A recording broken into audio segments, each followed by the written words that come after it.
now that I have a pretty good feel for the shape and scale of my face jug, I'm ready to start thinking about putting on the features. And I'm going to show you just one way to make human features on a face jug or any kind of portrait bust that you're creating. But there are tons of different ways to do it. So you could research all sorts of different ways online. This is one way that I like doing it, and this could be adapted to all sorts of different faces as well as animal features. So here are some tips. So first thing, I really want to lay out the face. And I want to keep in mind that this is going to get larger. That's one of the things that's hardest about working in clay, is that you have to imagine the whole rest of it, because I don't want to squish my face down here and then have this really tall object so the face feels like an afterthought or feels like it's being squished. So, and then I also want to think about the shape. So here I have a lot of room that I'm not going to actually put the face on most of this, because it would be hidden. It would have that squished feel. Instead, my face is almost going to be looking upward, so I'm using the shape to my advantage. I'm going to think about, I think I want the eyes around here. Let's say generally the nose, and I will put the lips on this widest part of the face area there, because I think compositionally that's going to make a lot of sense. As you can see from my shape, I'm kind of having a hair. I want to do some glaze experimentation on here and some slip design work. So I have this face, and then I'm going to bring it in and have a little bit of a volume of hair up here. Okay, so I am going to start to put the eye socket in. That's how I like to build this, is by actually creating it the way our own eyes would exist. And so I'm going to create a cavity just by pushing in with my thumb, and I am supporting the clay on the other side with my hand, so that I don't, if I just applied pressure, my thumb might break through. And we're always going to be working on compressing. So that's applying pressure from either side so that it strengthens instead of stresses it. So here I have a pretty good eye socket. I feel I'm going to put the other one in at the same time. Now, if any of you have done drawing and have learned about working with the figure in terms of proportions, your eyes are one eye width apart. So that means that the width of each eye realistically should be the same in between the two. Not something that we're thinking about for this project, but I wanted to throw out a few pieces of information for those of you who might be interested in making it look a little bit more anatomically correct. I'm going to see about how much I think I need in there. This seems like a good size ball to create the eyeball. Again, why I like this technique is I'm actually going to create the eye as it exists, so it conceptually makes sense to me. So I'm just using my hands to roll out a ball here. This is very thick. So you've heard me say that an inch is as thick as any wall should be. This is pushing it. This is a little bit thicker than an inch. We're probably going to go in from behind to hollow that out a little bit. That looks right to me. That's about the size that I want. You will want to roll out both eyeballs at the same time so that they're the same size. I'm actually going to intentionally make one eyeball bigger than the other, so I'm not going to do that. But make sure that you roll them out at the same time, because once you put the eyelids on, you can't see the size of the original one, and so they're going to be off in proportion. So now that I have this eyeball the size that I want it to be, I make sure it's really smooth on the surface, so this isn't something that I want to go back and work on again. So I want to make sure that's really nice and smooth. I am going to score aggressively on the interior of that eye socket, and I'm going to score aggressively on the back of the eyeball. I will put a little bit of slip. I'm hesitant to use slip too often, but this is a good time to do it because I really want to make a nice solid connection here. I'm going to have those score marks match up, and then I don't want to deform this, so I don't want to squeeze too hard. So I'm using the palm and pushing from the back, and then really kind of doing a vibration to make sure that those are attached in there. And I feel like that's a pretty good connection without deforming the shape of that. So now I want to start to create the eyelids for my jug. So I'm going to grab another hunk of plastic wet clay, and I'm going to take a coil. I'm going to make a tapered coil. And as you can see, sometimes if I roll it out and it's not the shape I want it to be, I just immediately kind of start over, 'cause sometimes the lumps are a little hard to work around. All right, so here, what I'm trying to do is create like a little croissant or canoe, banana, moon shape. And this is gonna be, did I throw enough descriptors out there? This is going to be our eyelid. And so I'm kind of thinking about what the shape of that I want this eyelid to be. So I'm really focused on this edge, wanting it to be the same consistency, just like our eyelid would be. So we're thinking about that edge there. So I'm gonna squeeze it down till it's about the thickness that I think is appropriate. And this is a little bit lumpy, so I'm gonna come back in and go back and forth between dipping my fingers in water and just running them back and forth so this is nice and smooth in the thickness that I think it should be. Then I'm gonna try it onto the eye. I'll do the bottom lid first, okay? I'm gonna put that on there. That seems about right to me. That's about the size that I want it to be. I can play with whether it's gonna be straight, whether it's gonna be a really happy eye. I'm gonna go pretty neutral in between here. All right, I'm gonna lift this off. I left this really fat on one side, fat and messy, and then nice and clean on the other side. I'm gonna come in with my scoring tool, aggressively score the bottom where it's really nice and fat, and I'm gonna aggressively score on the face. These features, when I'm adding these masses of clay, it's crucial that you score aggressively, often that you add slip, and that you compress. These are the areas that are gonna wanna explode in the kiln. So now that I have some nice sloppy slip on there, I'm gonna lay this on top of the eye right there. And I'm not gonna touch this top edge. I'm just gonna take this mass of clay and I'm gonna pull it out. All right, and so I'm gonna use this to make the connection. You can see it already looks a little bit like a human eye. You can see here, and there are things you can do. We always talk about artistic license, so unless we're going for complete realism here, which is doubtful on the shape of the face jug, we can leave just one lid on and make it look like the person is looking up. You can have just the top lid on and it's gonna make the person look like they're sleepy.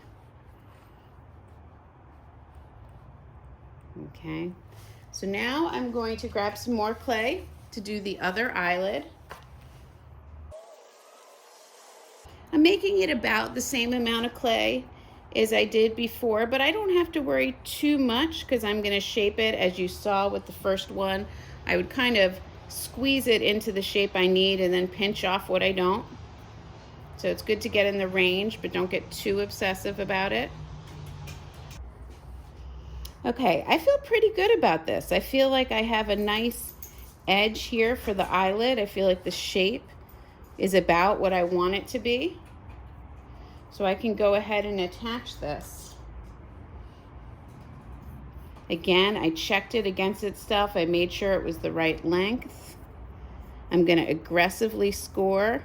I'm gonna smooth this whole area out, so I'm not worried about messing it up.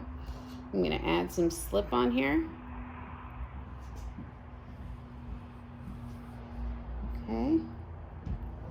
And that seems about right. The reason why I like this technique so much is because you get these dark corners in the eyes, and it just creates a depth and a realism that I think is hard to capture when you're carving it out rather than adding it on there. And so I think those are really nice moments to capture. So that's why I stick with this technique. There are a lot of other ones out there. You guys saw how I used my thumb really carefully to drag that clay off of there. I could use another tool. I'm always supporting from the interior so that I'm not collapsing my form. Okay. I'm gonna let that be. I'm gonna come in and clean that up a little bit more once I have the nose on there, okay? The other thing I do need to put on there is the iris and the pupil. I'll go ahead and do that. Typically, you should leave it like this until the other eye is done as well so that they look like they're looking in the same direction. The tool that I'm going to use for this is this rubber tip tool. I told you about it on the first day. Not a required tool, but it is really nice, the wipeout tool.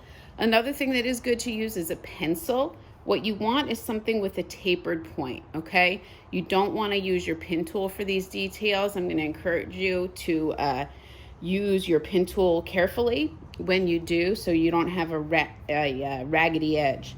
So this is a good one to use. I'm going to carefully draw the edge of the iris.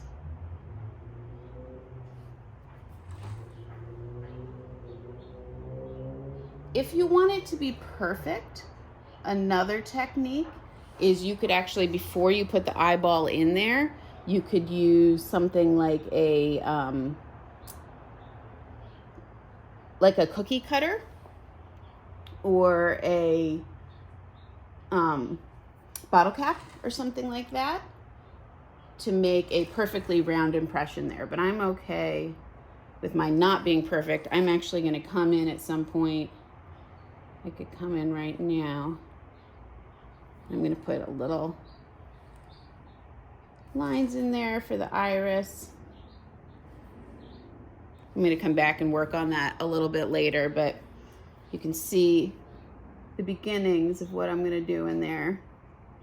That's why I like this rubber tip tool. I can get into small spaces to do some smoothing. We'll come back to that. All right, so I've got one eye on there. I've got the iris, the pupil. Now I need to think about the nose. This is an anatomical thing that has to do with proportion that is going to be important whether or not you want this to look realistic. When I attach a nose to the face, I'm starting up in between the eyes. So it's really important that we don't put our noses too low. I'm going to talk to you about that when I have the shape together. I'm going to grab another hunk of clay, a pretty big one right now.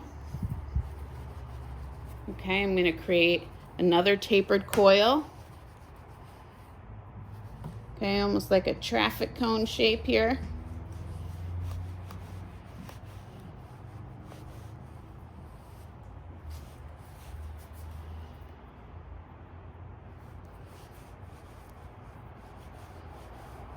Okay.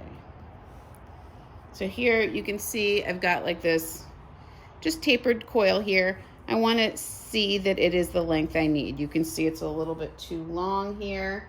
So I'm going to cut a little bit of that off.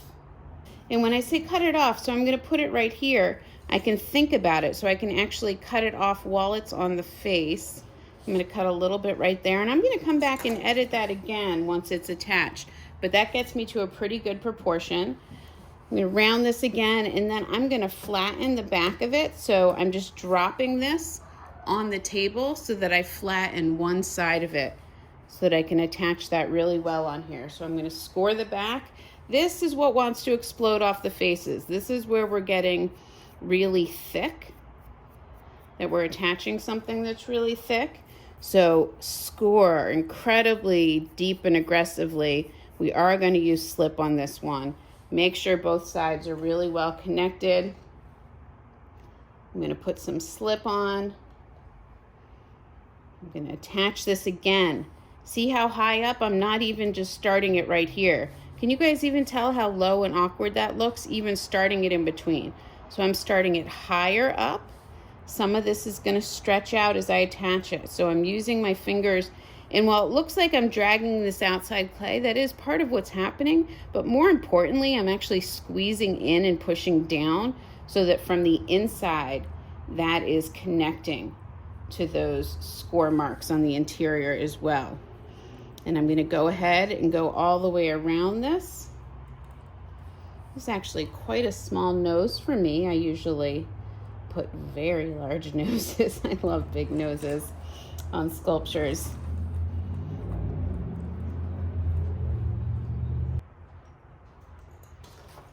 I'm going to use different tools. As you guys have seen, I'm mostly using my fingers, but I will come in, like my finger can't fit in there, so I'm going to use the back of my wooden tool, that rounded side, and I'll drag some of that clay over, and I'll do that on both sides just to make sure I have a really good attachment. So I always work a little bit roughly, and then you can come in and refine. All right, and then I do general shaping, and I tell you to be very careful with water, but water is a great tool when you're trying to get the surface smooth. In terms of, I'm going to run my fingers up and down so that I have a nice smooth bridge of the nose. I'm going to smooth that tip right there. I have a feeling I'm going to be adding some to that. But that looks pretty good. I feel good about how that's connected on there.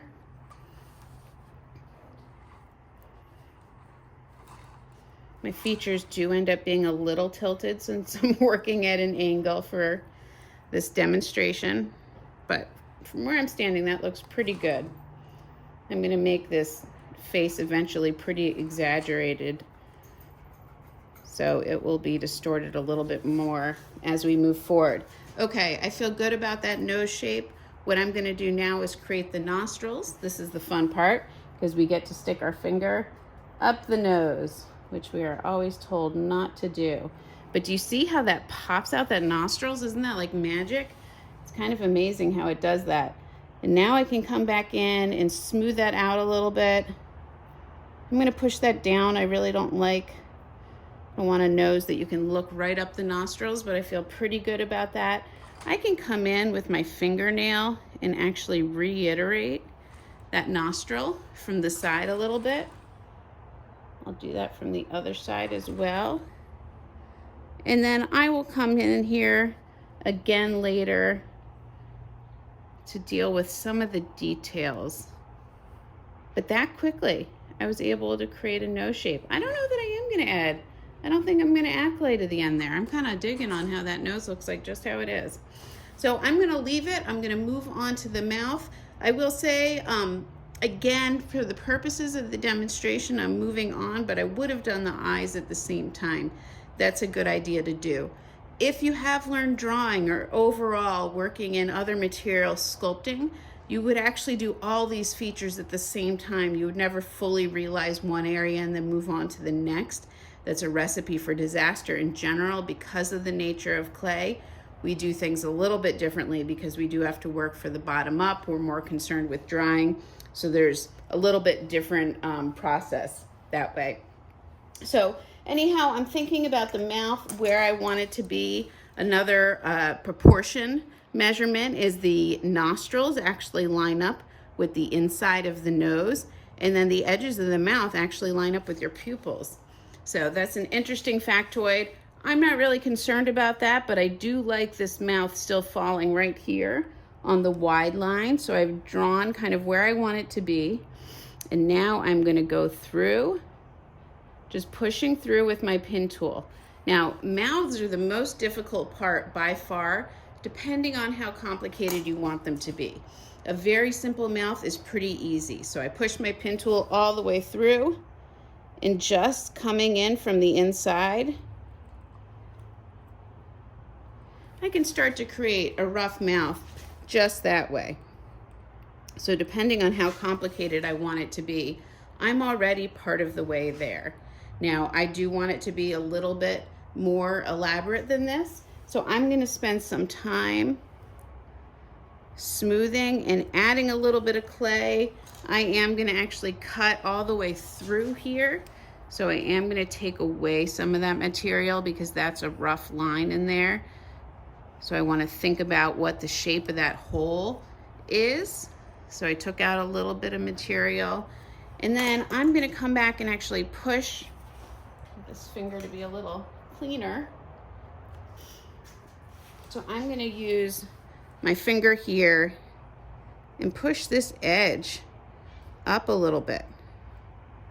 And this is how I'm going to create that upper lip.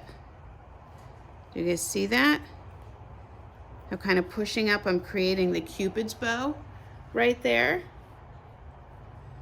And then I'm going to put that indentation we have in between our nose and mouth. It's a little bit deep from my nail. So I'll come back.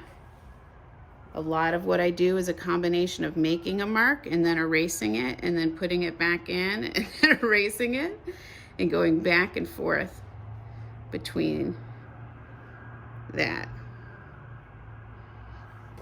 So you can see there, I've got some lips on that piece. One thing I do need at this point is I'm going to use a brush. That's one of the tools I use the most when it comes to getting into small areas.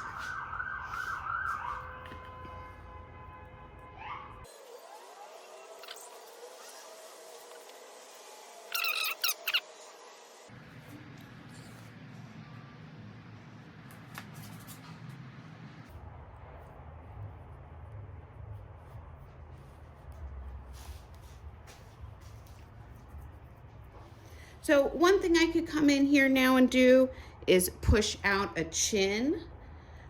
Other things to do is think about the shape of the face overall. I kind of built a face into this a little bit, but in general, you're just gonna have a shape of a pot. And so I want you to think about what the cheekbone looks like, what the actual area around the mouth looks like. So I'm gonna take my hand here and create this check mark around the eye. And I can come in and press out. Do you see that? How it started to create a cheekbone on my face, and I can come underneath. I'm going to use the serrated rib. Do you see where that coil started to come apart just a little bit there? I will come back with my serrated rib throughout the process. Whenever you have some kind of opening of a seam or a crack, you want to break it up and repair it. You don't want to just smooth over it, because then you just pull a little bit of clay on top of it and it's still underneath and it will come through later. So don't want to do that too much. Let me come back and reiterate that shape of the cheekbone that we had put in there. Same thing I can do around the mouth, around the nose. You can start to create shapes. Okay. We want to do that on the same side here.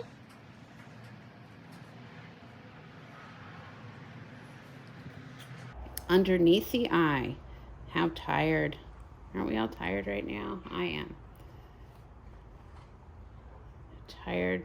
Have those bags under the eyes, or how young are they? Here I'm going to come in, and I don't have the clay here, but I will build out the clay a little bit to create a brow. I love putting crow's feet on my faces so that they start to have a lot more personality that way. I'm going to keep working on this so you can see it continue to evolve, but hopefully this gives you a general idea of how to create those basic features.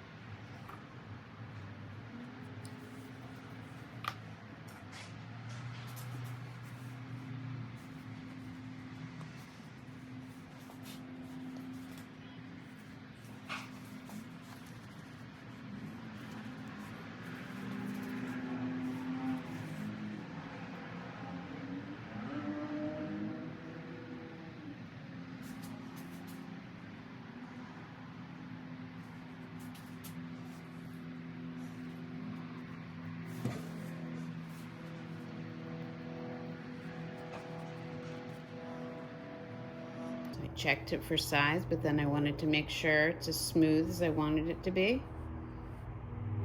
Overall,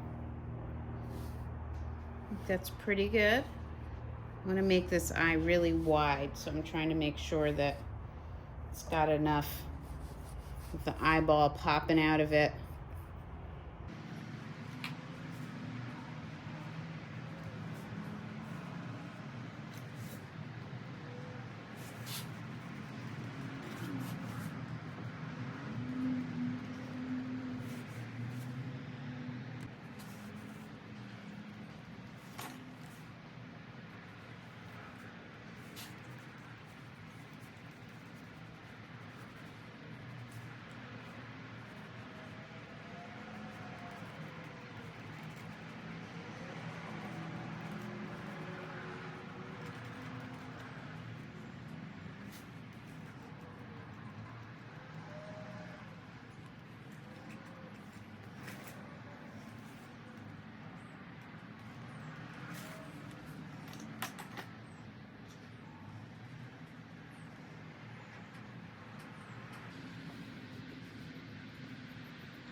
As you can see, I've used my finger to make an impression here, so this actually comes out a little bit. Then I squeezed the larger coil so that it came back in, waited for this to stiffen up a little bit, so there's a little ledge here. And now with this fatter coil, I'm gonna pinch in, and then I can pull up or around or out however I need to, because I've made it. You can see how thick and fat it is here.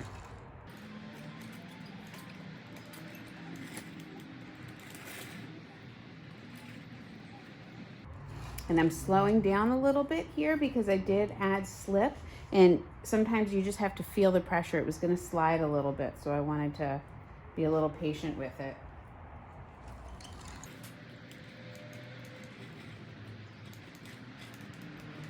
And I'm focused on compressing that seam, so I'm slowly working towards it, squeezing a little bit more at a time. And now I'm starting to shape, and I'll know where there'll be a little bit of a thinner spot where I may want to add a small coil just to add a little bit of volume there. I never want to do that with large masses or large areas, but small areas, if they feel thinner, feel free to add a little bit of clay there. Just make sure whenever you do that you do slip and score in between them, because that's a common place that people encounter air bubbles.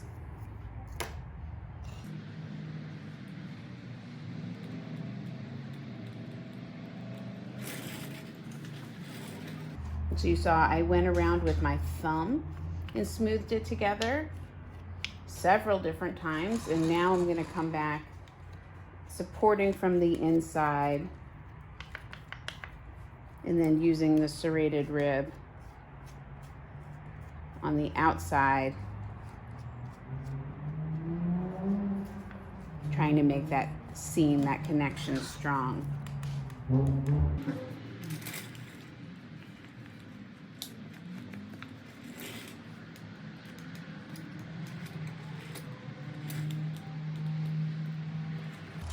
Okay, see how they've like turned into the same shape? Now I'll come back and actually start to put that in there by supporting from the inside again, and then using my finger to draw a line. Not worried about this, I'll just add a little piece of clay right there. So I work on making sure the connection is good first, and then I can come back and shape and add as needed.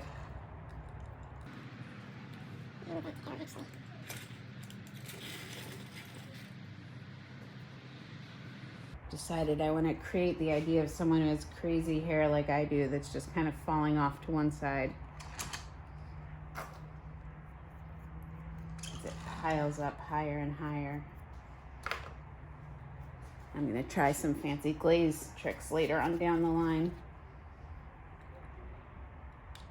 Here I could feel it was thin on the interior. I'm going to score a little bit, add a small coil in there, compressing in, very important. I can't just lay that in there. It's only of value if I merge it with the other clay. So compressing by applying pressure on both sides.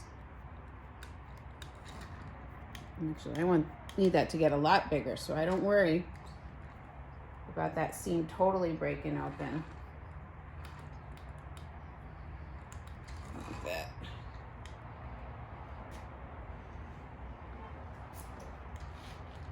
She's got the confetti on the face, so I figure let's go full 80s with a little scrunchy action.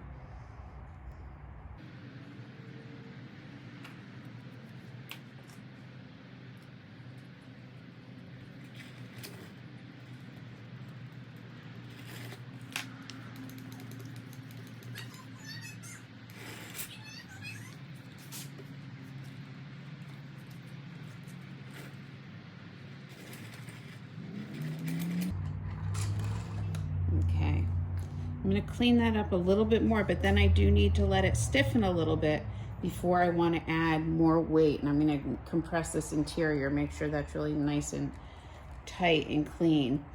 But I have to pause in between these stages so it doesn't start to collapse. So if you feel like yours is starting to move out of shape and slump a little bit, stop, take a break. Sometimes there's no saving it other than giving it a little bit of time to stiffen up before you can move on.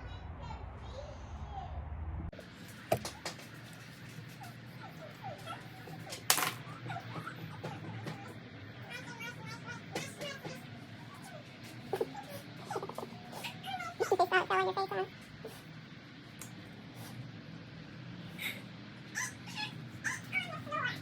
You can pick it up, it's okay. You can keep working with it.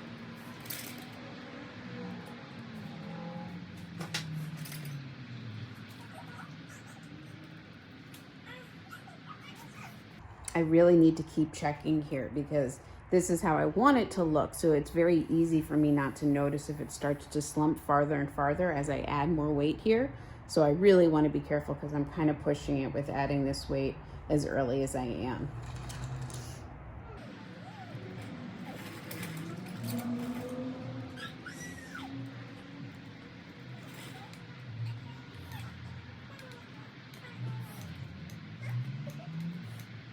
This is the part of quail building I love though, where I don't have to make it a certain shape. I certainly can make it perfect if I want to, but I like not being able to as well and letting it kind of undulate underneath my pressure.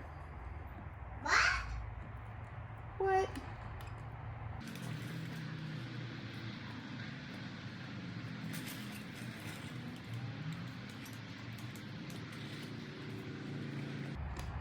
You can see how rough that attachment is though.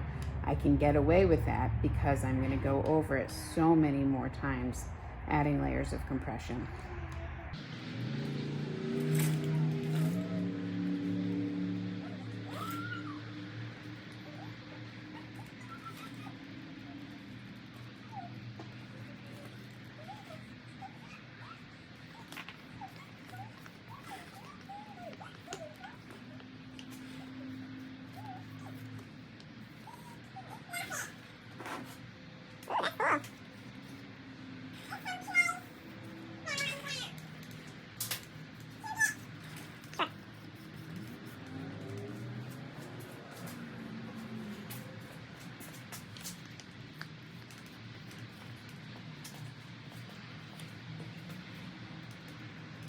Another thing that's really important is changing my point of view.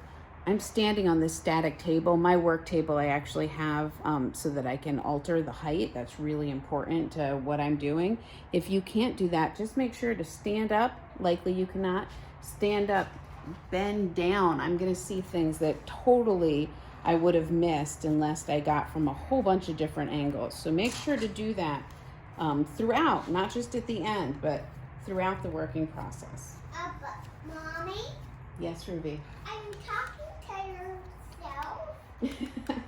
I'm talking to my students as I record this video. Remember I said I was going to record a video for a few minutes? So they're not listening right now, but they'll be listening later.